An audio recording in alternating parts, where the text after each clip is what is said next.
பச்சை புடவைக்காரியாய் உன் தாய் மீனாட்சி நான் இன்று வந்திருக்கிறேன். நீ மகிழ்ச்சி கடலில் நீந்த போகிறாய். உன்னை இந்த வாழ்க்கை பயணம் எத்தனை சிதறடித்தாலும் நான் அதை ஒன்றுபடுத்தி இலக்கினை அடைய செய்வேன். அதை நீ புரிந்து கொண்டாயா? இனி நீ மகிழ்ச்சியாக இருப்பாய். உன்னுடைய வேண்டுதல்கள் என்னை வந்து சேர்ந்து விட்டது. நீ வேண்டியபடி உன் வாழ்க்கைக்கு எவையெல்லாம் நன்மையானவையோ அவையெல்லாம் நடக்கும். நீ வெற்றியின் படிக்கட்டுகளில் ஏற தயாராகிவிட்டாய் குழந்தையே. உன் மனக்கவலைகள் அகன்று நீ வெல்வது நிச்சயம். நமது மனம் என்ற கூட்டில் எத்தனையோ எண்ணங்களும் சிந்தனைகளும், அவற்றில் நல்லதும் எதிர்மறையும் எத்தனைகள். உன்னை அறிந்தும் உன்னை அறியாமல் எத்தனை மாற்றங்கள் உன் மனதில். இவைகள் எல்லாம் காற்றைப் போல அலைந்து கொண்டே இருக்கையில் உன் மனம் என்பதற்கு அமைதி என்ற வார்த்தையே எப்படி நுழையும்? உன் மனதை சாந்தமாக வைத்துக்கொள். உன்னை மாற்ற நான் அமைதியாக செயல்படுவேன். கோபம் கொண்டு உன்னை மாற்றவும் செய்வேன். எனக்கு தேவை என் பிள்ளையின் மனதில் இருக்கும் எதிர்மறைகளை அறவே மாற்றி நேர்மறையாக மாற்றுவது மட்டுமே. வாழ்வில் அமைதியின்மை, கோபம் இவைகள் எல்லாம் உன்னை எல்லா விஷயங்களிலும் இருந்தும் தூரப்படுத்தும், உறவுகளிடமிருந்தும் தூரப்படுத்தும். அதனால் உன் மனதில் எழும் கோபத்தை குறைக்க முதலில் எல்லாவற்றையும் சாதாரண கண்ணோட்டத்தில் எடுத்து பழகு. கோபத்தை கட்டுப்படுத்த முடியவில்லை என்று நீ நினைத்தால் உன் அன்னையான என்னை மனதார நினைத்துப்பார்.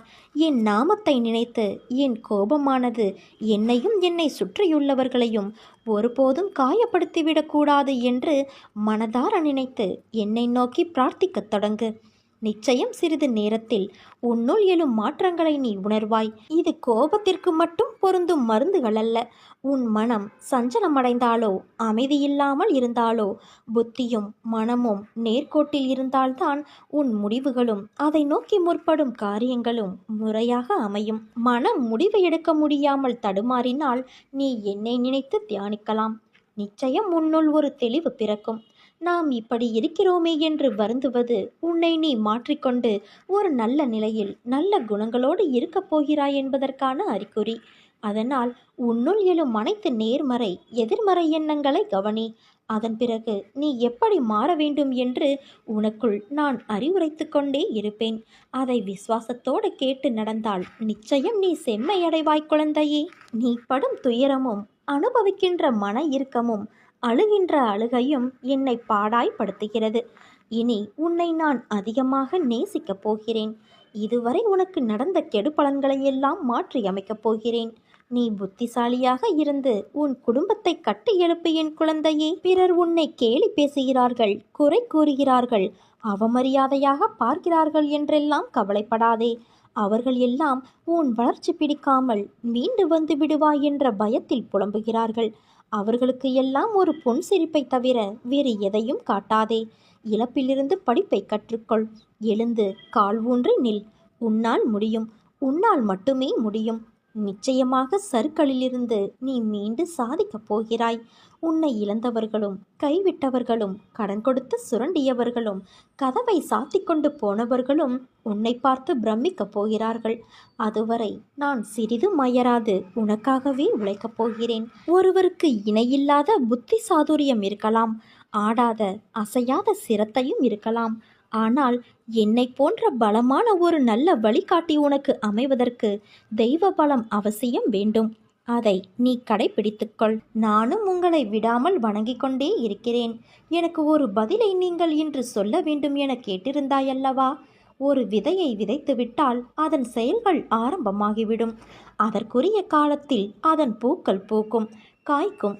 ஆனால் தினமும் அது முளைத்து விட்டதா, வளர்கிறதா என்று பார்ப்பதைப் போல உன் பிரார்த்தனைகள் என்னிடம் வந்துவிட்டால் அதற்கான தீர்வுகள் நடக்க ஆரம்பித்துவிடும். அது உன்னை சுற்றி நடந்து கொண்டுதான் இருக்கும். அது உன் வினை தீரும் காலம். அது உனக்கு நிச்சயம் கிடைக்கும் என் குழந்தையே. உன் பிரார்த்தனைகள் நீரூற்றி வளர்ப்பது போல உன் வளர்ச்சிக்கு துணையாக இருக்கும். புரிகிறதா? மாற்றம் உன் வாழ்வில் நிச்சயம் நடக்கும். உனக்கு சஞ்சல புத்தி எப்போது ஏற்படுகிறது தெரியுமா? எல்லாம் இருக்கும் போதும் ஏற்படும், எதுவும் இல்லாத போதும் ஏற்படும். பொறுப்பில்லாமல் வாழ்க்கையை ஆரம்பித்து நடத்தும் போதும், பொறுப்போடு நடந்தும் தோல்வியின் பாதையில் போகும்போதும் ஏற்படும். மனசாட்சியோடு நடந்து கொள்ளும் போதும் ஏற்படும்.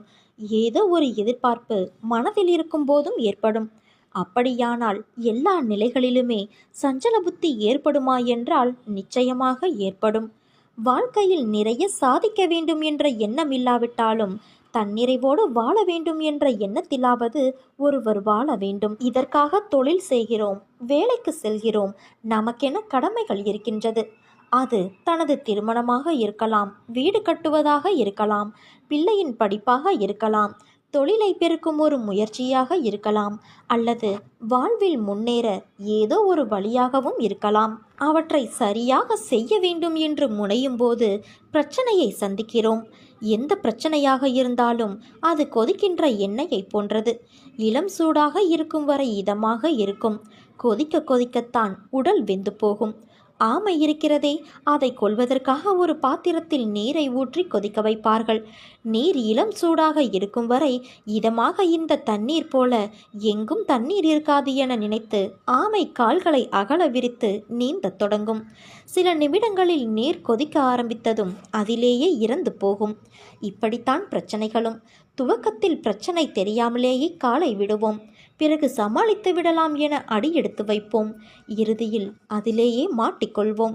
அதுவரை நிம்மதியாக போகும் நமது நிலைமை மோசமாகி உதவிக்கு வேண்டியவர்களை கூப்பிடுவோம்.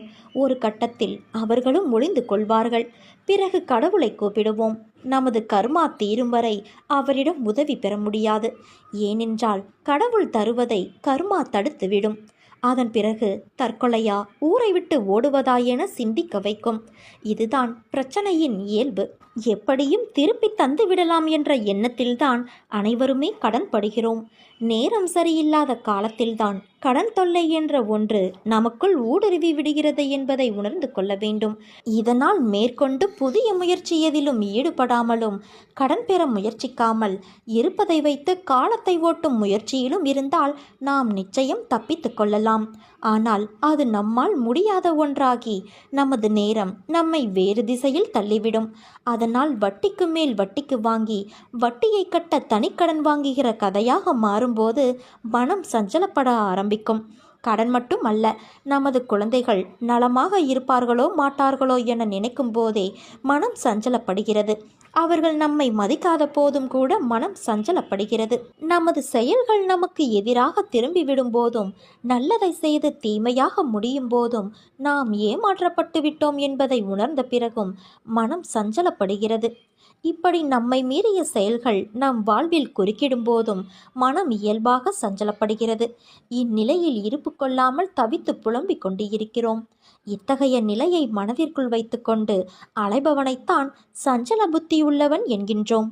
ஆனால் என் குழந்தையான உங்கள் மனதில் உன் தாயான நான் ஒருபோதும் சஞ்சல புத்தியை ஏற்பட விடமாட்டேன். ஏனென்றால் அது குழந்தையின் நலனுக்கு நல்லதல்ல. பொறுத்ததுதான் பொறுத்தாய். இன்னும் சில நாட்கள் மட்டும் பொறுத்திரு. உனக்கு நல்லது நிச்சயம் நடக்கும்.